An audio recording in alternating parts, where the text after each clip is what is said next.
চিংড়ি নাকি জলের পোকা, চিংড়ি নাকি মাছ না। তা বাপু, চিংড়ি জলের পোকা হবে তো কি ডাঙায় পোকা হবে?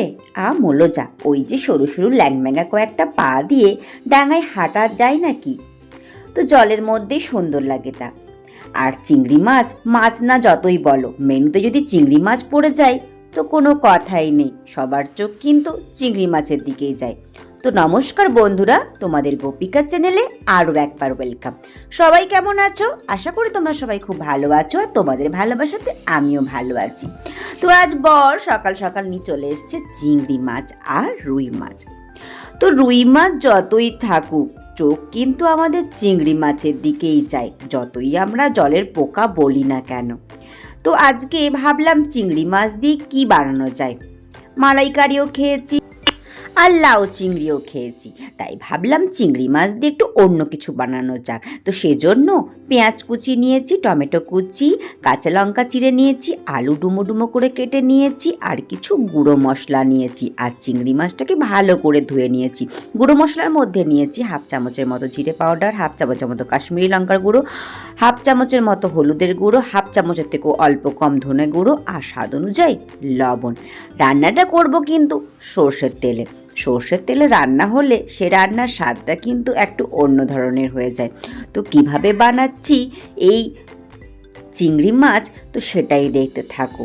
চিংড়ি মাছ দেখলেই কিন্তু সত্যি আমাদের অন্য কোনো মাছ আর খেতেই ইচ্ছে করে না। তো স্কিপ না করে পুরো ভিডিওটা দেখতে থাকো। আজকে আমি চিংড়ি মাছ দিয়ে কি রেসিপি বানাতে চলেছি। আর আলুটাকে ভালো করে ধুয়ে কেটে নিয়েছিলাম এভাবে ডুমো ডুমো করে। আর কড়াইতে আমি সর্ষের তেল দিয়েছি। তেলটা একটু গরম হয়ে যাবার পর চিংড়ি মাছগুলোকে লবণ হলুদ মাখিয়ে ভালো করে নিয়ে এরপর তেলের মধ্যে দিয়ে ভেজে নেব। আর চিংড়ি মাছ ভাজতে তো বেশি সময় লাগে না, চিংড়ি মাছ এপিট ওপিট করলেই ভাজা হয়ে যায়। আর গ্যাসের আঁচটাকে একদম হাইতে রেখেছি। আর বেশি ভাজলে কিন্তু চিংড়ি মাছ আবার শক্ত হয়ে যাবে, সেই চিংড়ি মাছের আবার স্বাদ লাগবে না। তো এভাবে করে চিংড়ি মাছটাকে এদিক ওদিক করে ভেজে নিচ্ছি, কারণ আমরা বাঙালিরা হচ্ছি খুবই খাদ্যরসিক। তো এভাবে করে চিংড়ি মাছগুলোকে এপিট ওপিট করে আমি ভেজে নিলাম। আর আমার কিন্তু চিংড়ি মাছগুলো দেখছই ভাজা হয়ে গেছে, কালারটা কত সুন্দর এসছে। এই ভাজা চিংড়ি তো খেতেই এত ভালো লাগে।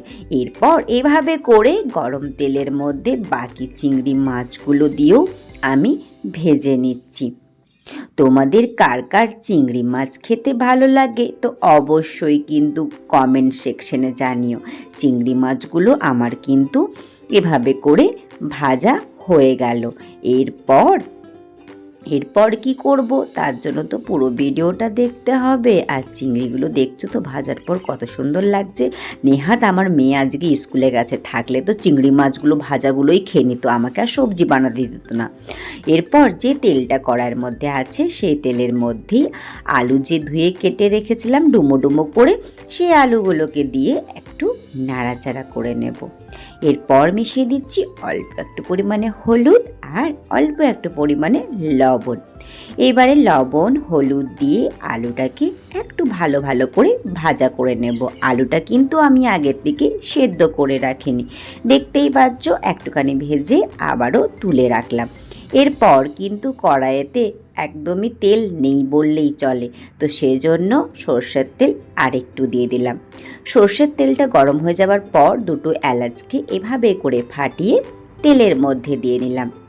এলাচ থেকে সুন্দর গন্ধ বেরিয়ে আসলে এর মধ্যে মিশিয়ে দেব কুচিয়ে রাখা পেঁয়াজ। আমি এখানে দুটো পেঁয়াজ কুচিয়ে রেখেছিলাম, কিন্তু দুটো পেঁয়াজ আমি দিচ্ছি না, আমি একটা আর অর্ধেকটা দিলাম, দেড়খানা পেঁয়াজ ইউজ করেছি। কাঁচা লঙ্কা যে চিড়ে রেখেছিলাম সেটাও দিলাম। এবারে সমস্ত কিছু দিয়ে ভালো করে একটু নেড়ে চেড়ে নেব। যতক্ষণে পেঁয়াজটা ভাজা হচ্ছে ততক্ষণ আমি একটা পেস্ট তৈরি করে নিই। গ্যাসের আঁচটা কিন্তু আমি লোতে রেখেছি। 1 চামচের মতো সাদা সর্ষে দিলাম, তোমরা চাইলে কালো সর্ষে দিতে পারো, আবার কালো সাদা দুটো সর্ষে মিশিয়েও করতে পারো। আর দিচ্ছি 1 চামচের মতো পোস্ত। এরপর দেব কয়েক টুকরো কাজু বাদাম। কাজু বাদাম দেব, আর দেব 1 চামচের মতো সর্ষের তেল। সর্ষের তেলটাও দেবার পর দেব অল্প একটু পরিমাণে লবণ, আর দেব অল্প একটু পরিমাণে জল। এভাবে সমস্ত কিছু দিয়ে একটা মিহি পেস্ট করে নেব। পেস্টটা হতে হতে আমার কিন্তু দেখছো পেঁয়াজটাও কিন্তু গোল্ডেন কালারের মতো ভাজা হয়ে গেছে। এরপর এর মধ্যে মিশিয়ে দেব 1.5 চামচের মতো আদা রসুনের পেস্ট। আদা রসুনের পেস্টটাকে দিয়ে ভালো করে একটু কষিয়ে নেব, যাতে আদা রসুনের কাঁচা গন্ধ না থাকে। এভাবে কষিয়ে নেবার পর আমি যে টমেটোটা কুচি করে রেখেছিলাম সে টমেটোটাও মিশিয়ে দিলাম। মিশিয়ে আবারও ভালো করে নাড়াচাড়া করে নেব, যাতে টমেটোরও কাঁচা গন্ধ যাতে না বের হয়। টমেটোটাও ভালো করে ভাজা ভাজা হয়ে গেছে। এরপর যে গুঁড়ো মশলাগুলো আমি নিয়েছিলাম সেই গুঁড়ো মশলাগুলো সমস্ত কিছু মিশিয়ে দিলাম। এবারে সমস্ত কিছু একসাথে ভালো করে নাড়াচাড়া করতে হবে, ভালো করে কষিয়ে নিতে হবে। যত মশলাটা ভালো করে কষাবে, ভাজা ভাজা করবে, ততই কিন্তু রান্নার স্বাদটা অনেকটাই বেড়ে যাবে। আর আমি কিন্তু গ্যাসের আঁচটা কিন্তু লোতেই রেখেছি। তোমরা চাইলে অল্প একটু করে জল মিশিয়ে মিশিয়ে মশলাটাকে কষিয়ে নিতে পারো। যে বাটিতে আমি আদা রসুনের পেস্ট রেখেছিলাম সেই বাটিটা ধুয়ে একটু জল দিয়ে দিলাম। তো দেখছোই ভালো করে মশলাটা কষানো হয়ে গেছে, টমেটোটাও একদম সেদ্ধ হয়ে গেছে। এরপর মিশিয়ে দিচ্ছি ভেজে রাখা আলু। আলুটা দিয়েও কিন্তু আমি আবারও ভালো করে কষিয়ে নেব। যেহেতু আলুটা আমার আগের থেকে সেদ্ধ করা ছিল না, এভাবে করে কষিয়ে কষিয়ে রান্না করব, ততক্ষণে আমার আলুটাও সেদ্ধ হয়ে যাবে। যদিও আলুটা ভাজা ছিল, তো এভাবে করে আমার আলুর সাথে মশলাটা কষানো হয়ে গেল। আমি যে পেস্টটা তৈরি করে রেখেছিলাম সে পেস্টটাও এরপর দিয়ে দেব। যেহেতু সর্ষে আছে সেজন্য গ্যাসের আঁচটাকে আস্তে রেখেছি, আর বেশি কিন্তু এবারে নাড়াচাড়া করব না। অল্প একটু নাড়াচাড়া করে, আর আমার কিন্তু আলুগুলো একদম সেদ্ধ হয়ে গেছে। নাড়াচাড়া করে পর এর মধ্যে প্রয়োজন অনুযায়ী জল রেখে দেব। এটা কিন্তু বেশি ঝোল ঝোল তো আর ভালো লাগবে না, তো একটু গ্রেভি গ্রেভি লাগলেই ভালো হয়। এবং জারটাকে ভালো করে ধুয়ে আমি সেই জলটাকেও দিয়ে দিলাম গ্রেভির মধ্যে। তো দেখতেই পাচ্ছ কতটা আমি জল ব্যবহার করেছি। এটা একটু ফুটে আসলে এর মধ্যে মিশিয়ে দেব ভেজে রাখা চিংড়ি।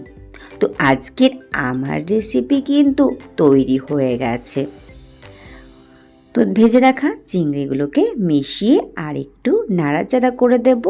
প্রায় 1 মিনিটের মতো নাড়াচাড়া করে নিলাম। এর মধ্যে কিন্তু আর গরম মশলা মেশালাম না, পাউডার। তোমরা চাইলে কিন্তু গরম মশলা গুঁড়ো মেশাতে পারো, আমি আর কিন্তু মেশাইনি। গন্ধটাও খুব সুন্দর বেরিয়েছে। রান্না কিন্তু আমার হয়ে গেছে। এরপর গ্যাসের আঁচটাকে বন্ধ করে দেব। আর দেখতেই পাচ্ছ কত সুন্দর হয়েছে, কালারটাও কিন্তু অসাধারণ এসেছিল। তোমরা ক্যামেরাটাতে কতটা বুঝতে পারছো আমি জানি না, কিন্তু কালারটা অসাধারণ এসেছিল। এরপর উপর থেকে একটু ধনেপাতা কুচি ছড়িয়ে দিলাম। এটা কিন্তু সম্পূর্ণ অপশনাল। তো গ্যাসের আঁচটা বন্ধ করে দেওয়ার পর এরপর আমি এটাকে একটা পাত্রের মধ্যে তুলে নেব। এরপর এটাকে সার্ভ করব গরম গরম স্টিম রাইসের সাথে। তো আমার কিন্তু আজকে চিংড়ি আলুর এই নতুন ধরনের রেসিপি একদম রেডি হয়ে গেছে। শুধু অপেক্ষায় আছি তোমাদের কমেন্টের। অবশ্যই কিন্তু কমেন্ট করে জানিও আজকের আমার তৈরি এই রেসিপি তোমাদের কেমন লাগলো। যদি ভালো লেগে থাকে তাহলে অবশ্যই কিন্তু লাইক, কমেন্ট, শেয়ার কোনোটাই করতে ভুলো না। আর নতুন বন্ধুদের কাছে অনুরোধ রইল আমার চ্যানেলটিকে সাবস্ক্রাইব করে আমার পরিবারের সদস্য হয়ে যাওয়ার জন্য। আর যারা এখনও পর্যন্ত পাশে থাকা বেল আইকনটি অন করে রাখোনি তাদের কাছে অনুরোধ, কিন্তু পাশে থাকা বেল আইকনটি অবশ্যই অন করে রেখো।